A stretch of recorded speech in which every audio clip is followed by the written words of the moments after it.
listening to the Zero Hour. Rest your eyes.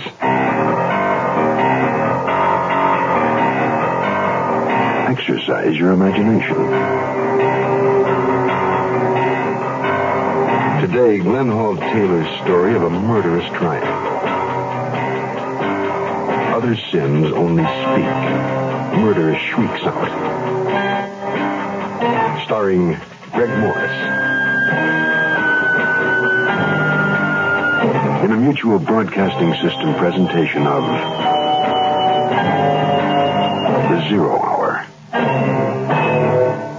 Brought to you by the Ford Motor Company. Also by Beechnut Chewing Tobacco, Shenley Industries, Matus Wine, and International Harvester. This is the Zero Hour on Mutual Radio.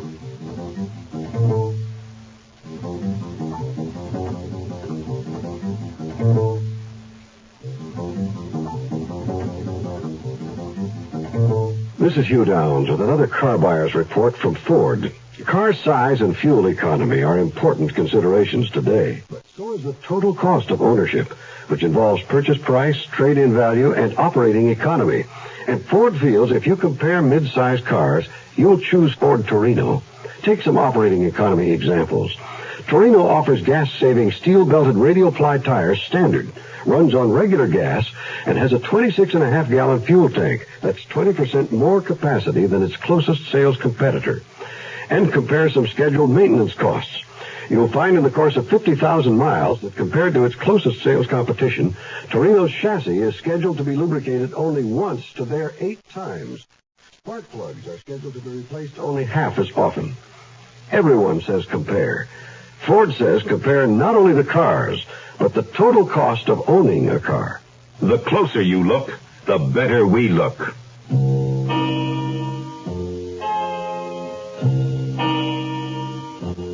Marion Vance has been ill for a long time. Once a vital, sparkling, and passionate woman, the months in bed and in a wheelchair have reduced her to but a blurred image of her former self.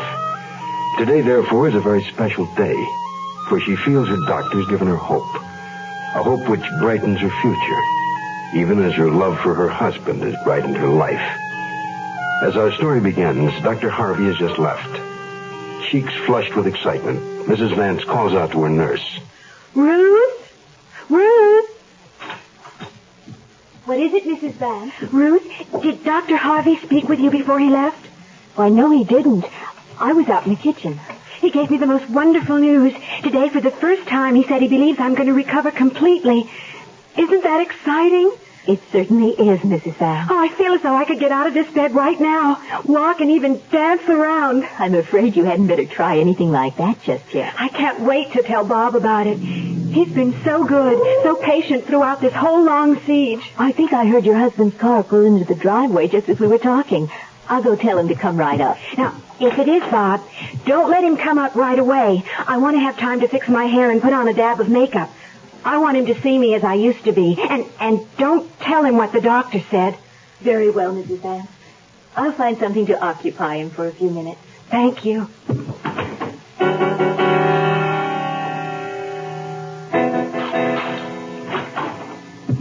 Oh, I didn't expect you to be waiting at the front door. I was just going for a walk. How's Marion? Okay. Dr. Harvey was just here. I'd better go see her right away. She wants you to wait until she fixes herself up. Oh. You see, Dr. Harvey told her she's going to get well. Come here, darling. What is it? I know what you're thinking. We just never expected her to get well, and now... And now she's going to get well, and I'm going to take my walk. No, wait. Wait. That's all I've been doing for a solid year. Waiting for that woman to die. And now she isn't going to. Well, did you hear the doctor tell her that she's going to get well? No. Well, maybe she's making it up. Maybe it's something she just wants to believe. Nevertheless, I'm going for a walk. You go up and talk to her and find out for yourself. When are you going to be back? I haven't the faintest idea. Don't be long, please. I've got to talk to you. My name's Harrington. I'm an investigator for the district attorney's office. I'd been over at police headquarters on an errand for the DA when I learned of a special type of ripoff that was victimizing doctors and who knows who else. Dr. Harvey on the west side of town reported his office had been broken into and a batch of prescription blanks stolen. It was the second such incident in a week. The first victim being another doctor. When I reported them to my boss, he said... It may tie into narcotics. Ah. Now, oddly enough, I had a call from the FBI today. They've had several reports that someone has been going to drugstores, presenting legitimate prescriptions for morphine tablets, and then in an hour or so, the purchaser returns the tablets, claiming they're not right. The pharmacist replied this by refunding the money. The pharmacist later discovered the pills which were returned to him contained only saccharin. That's a pretty smart deal. But I figured stolen prescription blanks would be an easier racket. Oh, didn't the police get the numbers on those blanks? Yeah, but just as I left headquarters, they were preparing a bulletin to go to all drugstores in the area, warning them to be on the lookout for anyone passing them.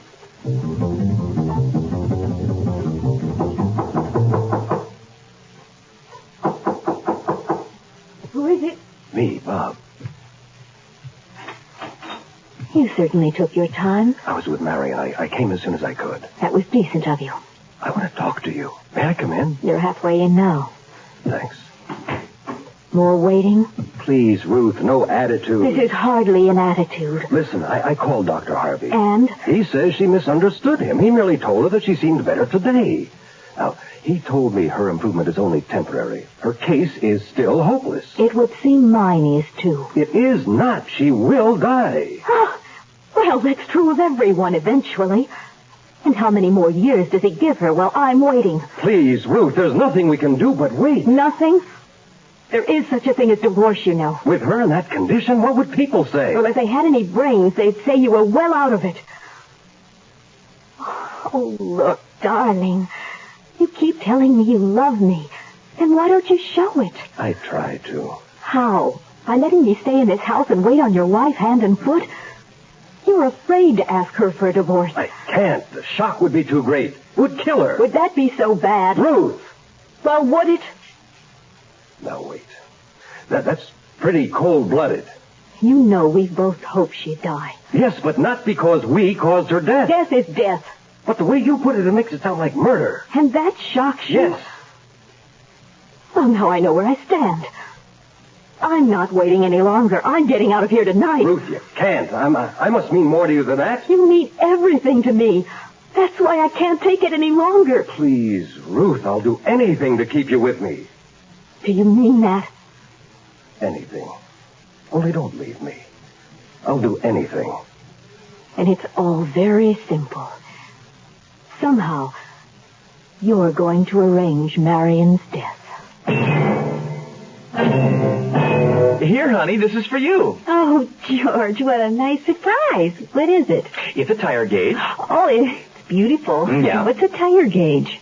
Well, you check your tire pressure. Well, it helps you get better mileage. Oh, yeah. Oh, I got it free from our participating international dealer just for looking at the new international travel all. A new international travel all? Yeah. What's a travel all? Well, it's something like our old station wagon. Our old station wagon? Except the travel all's a foot and a half shorter, so it's much easier for you to park. Our old station wagon? Yeah, and it has 20% more room inside. More room for you and the kids, more room for groceries. We'll get lots more use out of it. Our old station wagon? And right now, until July 20th, you get 4 Firestone gas-saving steel-belted radial tires on most models at no extra cost. But where is... And they're worth $290, suggested retail price. George, where's the new travel all? Right outside the window. Oh, George, it's different. I know. I like different. I know. It's different, all right.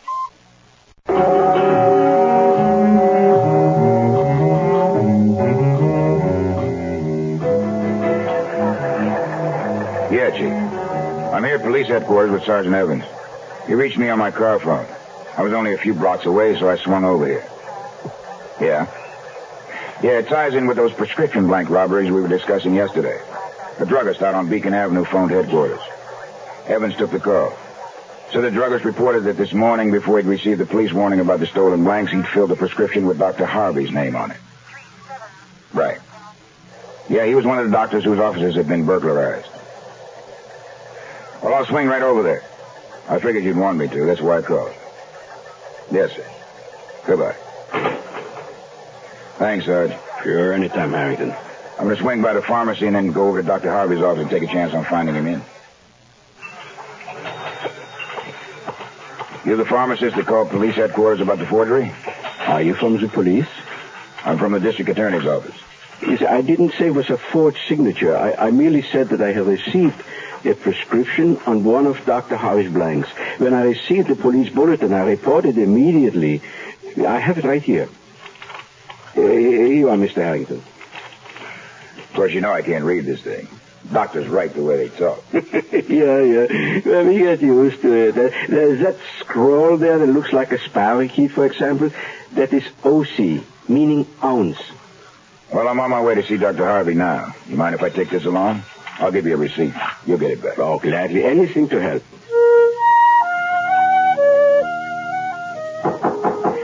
Come in. Oh, excuse me, Mrs. Vance. Yes, Ruth? I have your medicine here. Oh, I guess Dr. Harvey didn't get a chance to mention it to you, but I'm not to take it anymore. Oh, I forgot to tell you, Marion. Well, you see, when I called him to get some more details on your recovery, he said that he'd reconsidered and that he decided that you should take the pills for a little longer. Oh, well, very well. Here you are, Mrs. Vance, and the waters. Marion? Yes, dear?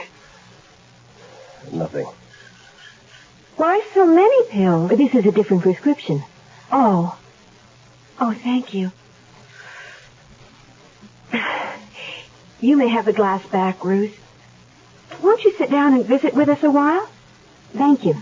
I've just been boring my husband with all the plans I have for us when I'm up and around again. It's nice you can look forward to it. Well, if we ever do 1/10 of them, he'll be the one to take to his bed with exhaustion. My goodness, I wonder how many million pills I've gulped over the years.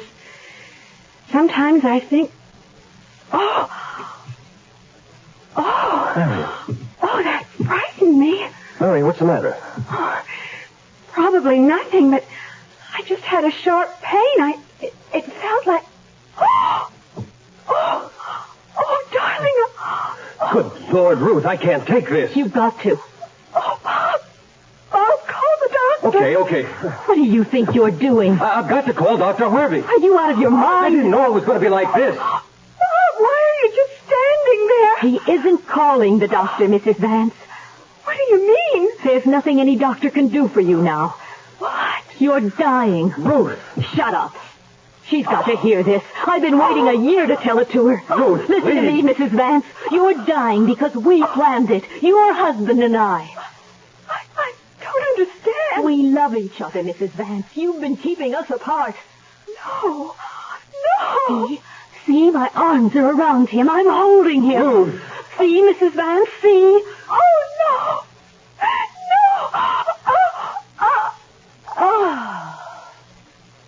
Oh, we're free, darling. We're free.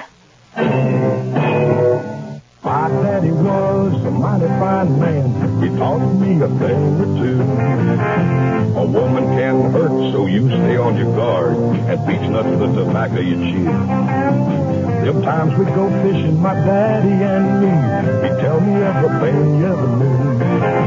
We'd go after big mouth in close to the bank and beechnuts the tobacco you chew. Around here, beechnut's the word for chewing tobacco. And it's been that way, father and son, for a long, long time. What's the secret? It's the way beechnut just keeps getting better. Like beechnut's a lot moister these days, with more taste and less stems. Big improvements. You ought to try today's beechnut chewing tobacco. And now I'm a daddy with a son who's full grown, and I tell him a thing or two. Scared money don't win, evil women drink gin, and beechnut's the tobacco you chew.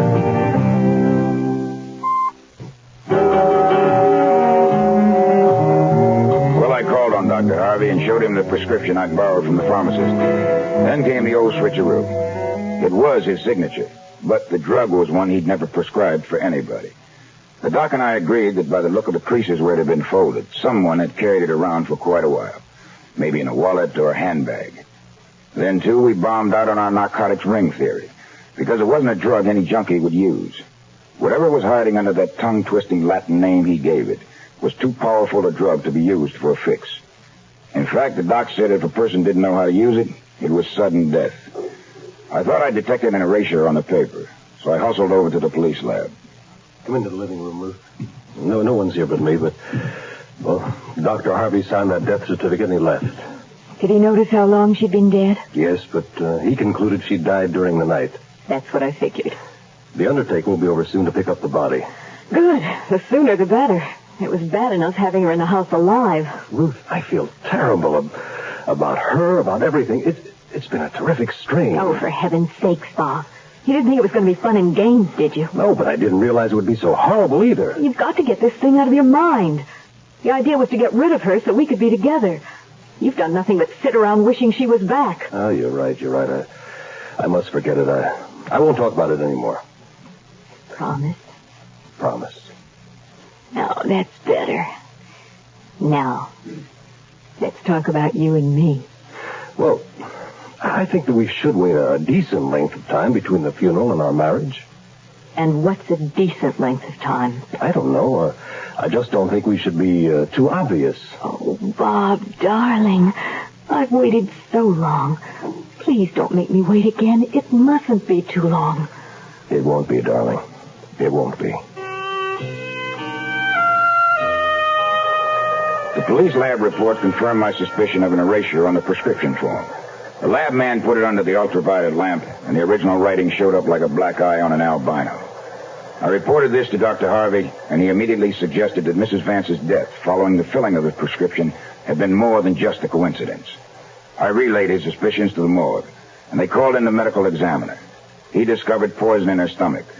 I called the DA. He told me to meet him in front of the Vance home. I did. Coming. Yes? I'm from the district attorney's office. Here's my ID. Is Mr. Vance at home, please?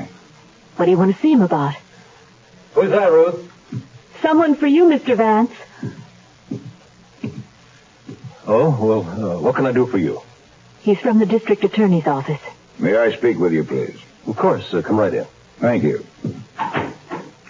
My name's Harrington. I noticed on your credentials card, Mr. Harrington, Miss Turner. She's been my wife's nurse. How do you do? How do you do? I came to see you because of your wife, Mr. Vance. Oh, well, of course you had no way of knowing, but she died last night. Would you excuse me, please? Miss Turner, wait a moment. I think this will be of interest to you also. What's this all about? Your wife's death, Mr. Vance. Well, why involve Miss Turner? Well, there's some rather unexplained details concerning it. In what way? There's evidence that she was poisoned. Poison? Well, that's ridiculous. She's been under Dr. Harvey's care for quite some time. He wrote out the death certificate and seemed quite convinced that she had died in her sleep. That may be, Mr. Vance. Nevertheless, a post-mortem at the morgue revealed the presence of a lethal amount of poison in her stomach. I don't understand. I'm sure Miss Turner does. What do you mean? A prescription was filled yesterday for the drug that killed her. It was ordered by a woman who fits your description. Why, that's ridiculous. I'm a registered nurse. You can check my reputation. What do you have to say about it, Mr. Vance? I don't know. You don't know she was poisoned? Well, yes, I mean, Ruth... Shut up. Ruth, what do we do? I can answer that. I have a squad car outside. You're both coming with us to be booked for murder.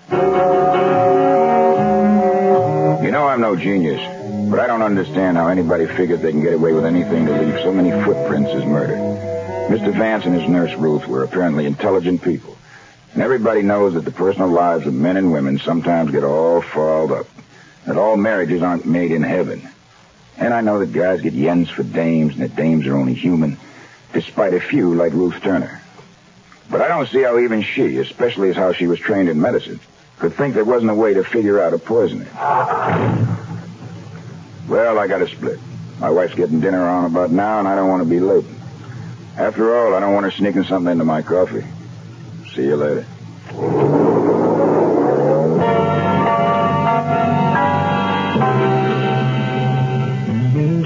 Hey, Matisse Rosé. Matisse is an old-world rosé wine people enjoy everywhere. Like down in the Delta, they know the blues are what you make it, and that the light, easy-to-like taste of Matisse Rosé makes the meal. Hey, Matisse Rosé.